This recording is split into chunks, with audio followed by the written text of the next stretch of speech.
ତାଙ୍କର ଯେଉଁ ସମୟରେ ଲାଷ୍ଟ ରେକର୍ଡିଂସ୍ କିଛି ଚାଲିଥିଲା ସେ ସମୟରେ ଦୁଇଟା ଗୀତ ହିଁ ମୁଁ ତାଙ୍କ ସହିତ ଗାଇଛି, ଯେତେବେଳେ କି ତାଙ୍କୁ ଦେଖିକି ହିଁ ଲାଗୁଥିଲା ଯେ ତାଙ୍କ ଶରୀରଟା ବହୁତ ଅସୁସ୍ଥ। ଗୋଟେ ୟୁଟ୍ୟୁବ୍ ଗୀତ ଥିଲା ଆଉ ଗୋଟେ ଏଇ ଗୀତ ଥିଲା। ଭାଇଙ୍କ ସହିତ ଫାଷ୍ଟ ଗାଇଥିବା ଗୀତ ତ ଏବେ ଯାଏଁ ବି ମୁଁ ସବୁବେଳେ ଷ୍ଟେଜ୍ରେ ଫାଷ୍ଟ ହିଁ ଗାଏ। ପ୍ରେମା ସାଙ୍କର ଗୋଟେ ସୁପରହିଟ୍ ଗୀତ ମୁଁ ଗାଇଥିଲି ନା ସେଲ୍ଫି ନେଇଛି ତୋ ସାଥିରେ, ସେ ଗୀତଟି ଫାଷ୍ଟ ଡୁଏଟ୍ ତାଙ୍କ ସହିତ। ଆଣ୍ଡ ମୋତେ ଲାଗୁଛି ଏଇ ଗୀତଟା ହିଁ ବୋଧେ ତାଙ୍କ ସହିତ ଲାଷ୍ଟ ଥିଲା।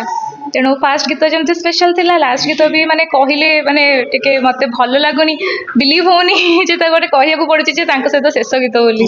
ଫାର୍ଷ୍ଟ ଅଫ୍ ଅଲ୍ ଗଣ୍ଡ ଭୈରବର ଏଣ୍ଟାୟାର ଟିମ୍କୁ ମୋ ତରଫରୁ ବହୁତ ସାରା ବେଷ୍ଟ ୱିଶେସ୍, ବିକଜ ଏତେ ସୁନ୍ଦର ମୁଭି ରିଲିଜ୍ ହେବା ପାଇଁ ଯାଉଛି କମିଂ 16th, ଯେଉଁଥିରେ କି ମୋତେ ଗୋଟେ ବହୁତ ସୁନ୍ଦର ରୋମାଣ୍ଟିକ୍ ସଙ୍ଗ୍ ଗାଇବାର ଅପରଚ୍ୟୁନିଟି ମିଳିଛି। ସୋ ଏଥିପାଇଁ ଡେଫିନେଟଲି ମୁଁ ଧନ୍ୟବାଦ ଜଣେଇବି ଆମର RR ଇଭେଣ୍ଟ ସିନେ ପ୍ରଡକ୍ସନକୁ, ରମେଶ ବାରିକ ଭାଇଙ୍କୁ ଆଣ୍ଡ ଆମର କମ୍ପୋଜର ଗୌରବ ଆନନ୍ଦକୁ, ଯାହାଙ୍କ ପାଇଁ ଗୋଟେ ସୁନ୍ଦର ଗୀତ ମୁଁ ଗାଇଛି। ଆଣ୍ଡ ସବୁଠୁ ଖାସ୍ କଥା କି ଏଇ ଗୀତଟା ମୋର ହ୍ୟୁମାନ ଭାଇଙ୍କ ସହିତ ଲାଷ୍ଟ ଡୁଏଟ୍। କେବେ ବି ମୁଁ ଏଇଟା ଭୁଲି ପାରିବିନି, ଏଇଟା ଅଲୱେଜ୍ ମୋ ପାଇଁ ବହୁତ ସ୍ପେଶାଲ ଆଉ ବହୁତ ମେମୋରେବଲ୍ ହେଇକି ରହିବ।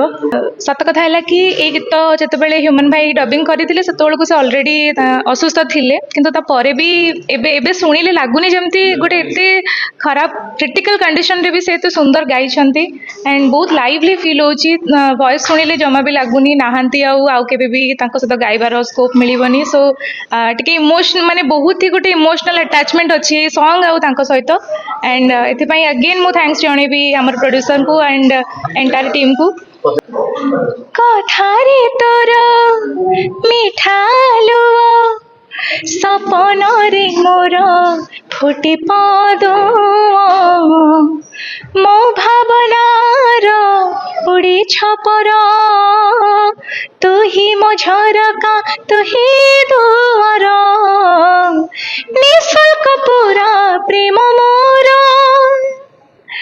ମାଗି ପାରିବୁ ଯେତେ ଥର, ହଁ ନିଃଶୁଳ୍କ ପୁରା ପ୍ରେମ ମୋର,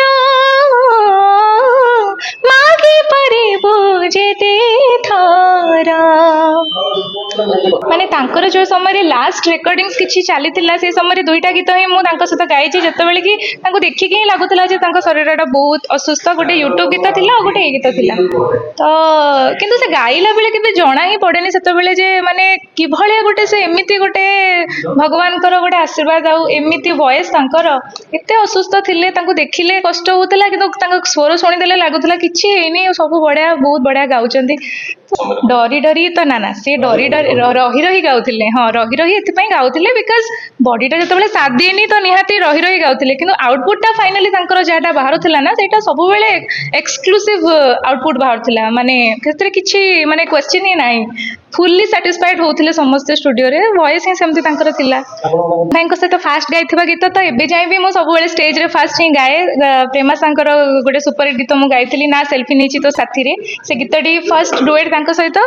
ଆଣ୍ଡ ମୋତେ ଲାଗୁଛି ଏଇ ଗୀତଟା ହିଁ ବୋଧେ ତାଙ୍କ ସହିତ ଲାଷ୍ଟ ଥିଲା। ତେଣୁ ଫାଷ୍ଟ ଗୀତ ଯେମିତି ସ୍ପେଶାଲ ଥିଲା, ଲାଷ୍ଟ ଗୀତ ବି ମାନେ କହିଲେ ମାନେ ଟିକେ ମୋତେ ଭଲ ଲାଗୁନି, ବିଲିଭ୍ ହେଉନି ଯେ ତାକୁ ଗୋଟେ କହିବାକୁ ପଡ଼ୁଛି ଯେ ତାଙ୍କ ସହିତ ଶେଷ ଗୀତ ବୋଲି। ପ୍ରଥମ ଗୀତ ବେଳେ ତ ସିଏ ଅଲରେଡ଼ି ବହୁତ ଗାଇକି ତାଙ୍କ ଭଏସ୍ଟା ପୁରା ପଲିସ୍ଡ, ମାନେ ସିଏ ଗୋଟେ ଅଲରେଡ଼ି ଗୋଟେ ପପୁଲାର ଆଉ ଗୋଟେ ମାନେ ତାଙ୍କ ଷ୍ଟାରଡମ୍ଟା ସେତେବେଳେ କ୍ରିଏଟ୍ ହେଇସାରିଥିଲା। ବଟ୍ ମୁଁ ତ ନ୍ୟୁ କମର ଥିଲି, ସୋ ମୁଁ ହିଁ ଗାଇଲା ବେଳେ ମୋତେ ଟିକେ ତାଙ୍କ ଗୀତ ଡବିଂ ସରିଲା ପରେ ମୋତେ ଯେତେବେଳେ ଗାଇବାକୁ ମୁଁ ଡବିଂ ବୁଥ୍କୁ ଯାଉଥିଲି ସେତେବେଳେ ମୋତେ ଲାଗୁଥିଲା ଏଇ କ'ଣ ଏମିତି ଗାଇଲେଣି, ମୁଁ ଏବେ କ'ଣଟା ଗାଇବି। ତ ସେ ଗୀତଟା ବି ଯେଉଁମାନେ ଶୁଣିଛନ୍ତି ସମସ୍ତେ କୁହନ୍ତି ଯେ ତମେ ଡରି ଗାଇଛ, ତମେ ଟିକେ ଛୋଟ ପିଲା ଭଳିଆ ତମ ଭଏସ୍ଟା ଲାଗୁଛି, ଛୁଆ ଭଳିଆ ଗାଇଛ। ମୁଁ କହିଲି ହଁ ଛୁଆ ଥିଲି, ଛୁଆ ଭଳିଆ ହିଁ ଗାଇଛି।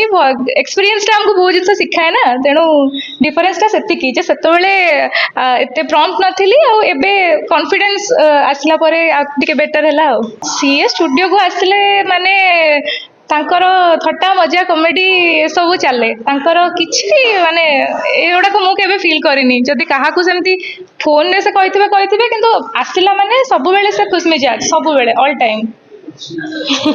Thank you.